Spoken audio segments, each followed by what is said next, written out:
So, good evening sir. Ako si EJ Angeles and I'm from VSIT 3C.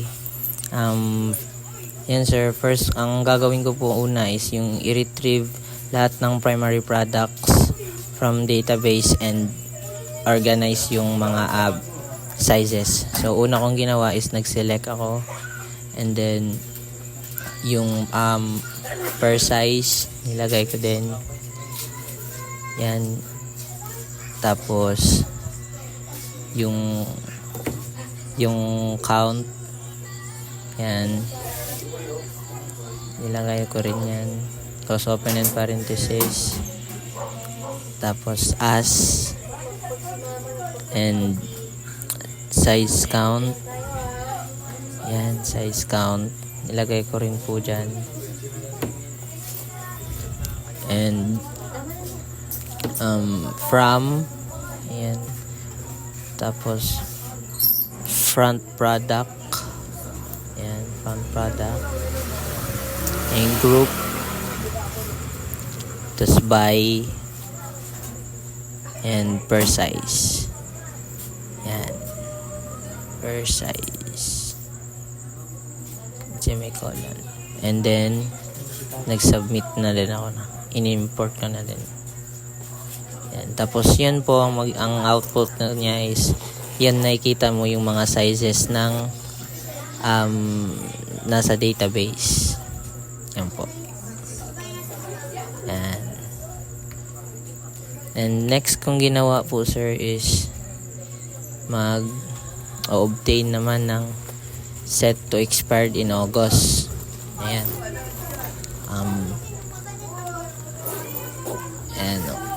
Ang ginawa ko una is nag-select ulit ako. Yan. Sentence select. And yan.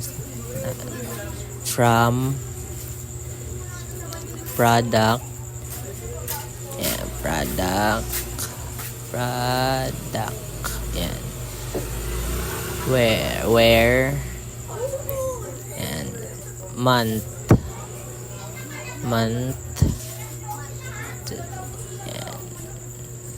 Yan. Yan. E-expiry date.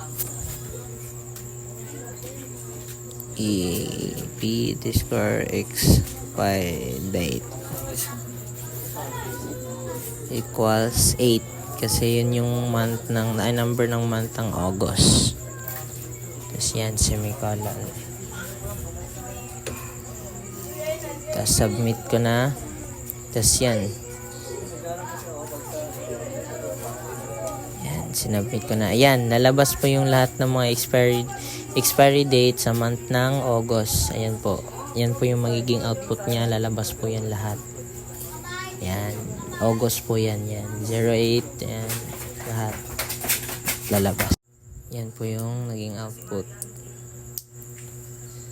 And then next na gagawin ko po is ika-calculate ko lahat ng sales from the product cart table including product name, size, and quantity. Yan, yung ginawa ko is nag-select na naman ako ulit. Tapos yung product name.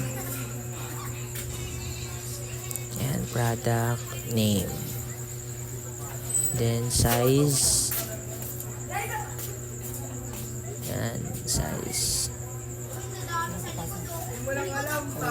Tapos gumamit ako ng sum kasi ito total natin. Tapos product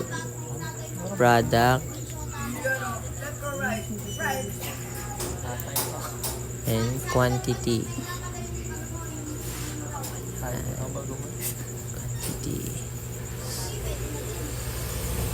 As yan, gawin ng as total underscore quantity. Yan.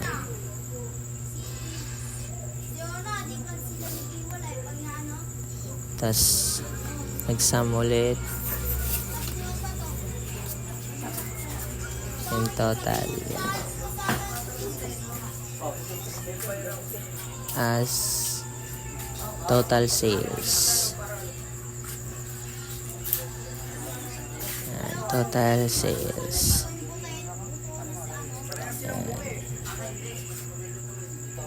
From product cart.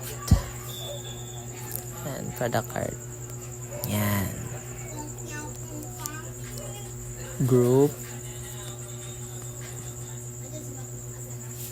And by product name size. Name size. Yan, semicolon. Tapos, sasubmit na natin. Submit query na natin. Tapos, yun na. Lumabas na yung mga total quantity. Ayan po, yung mga quantities and total sales ng ating product. Yan, and then din yung mga product name, yung sizes, kasama na din sa output.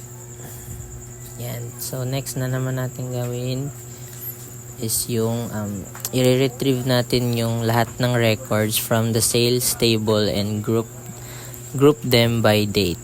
Yan.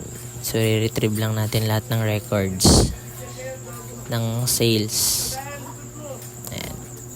So, nag-select ako ulit. Select date uploaded. Yan.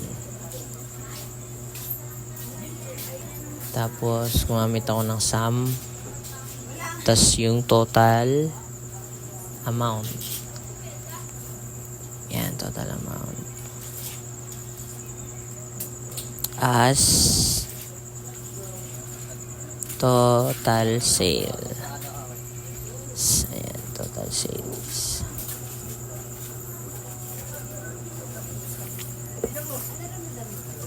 From sales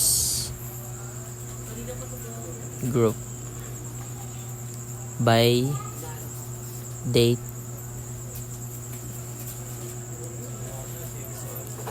uploaded.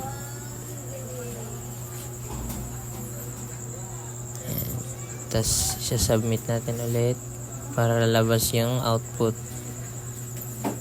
Yan, sa nakikita nyo na lumabas na yung mga naka-record na retrieve na natin. Yan.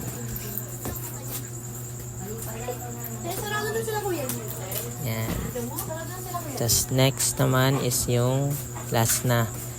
Dito i-determine natin yung numbers ng entries in the product cart. Yan. So nag-select tayo ulit. Tapos yung count. Tapos as entry dash count from product cart.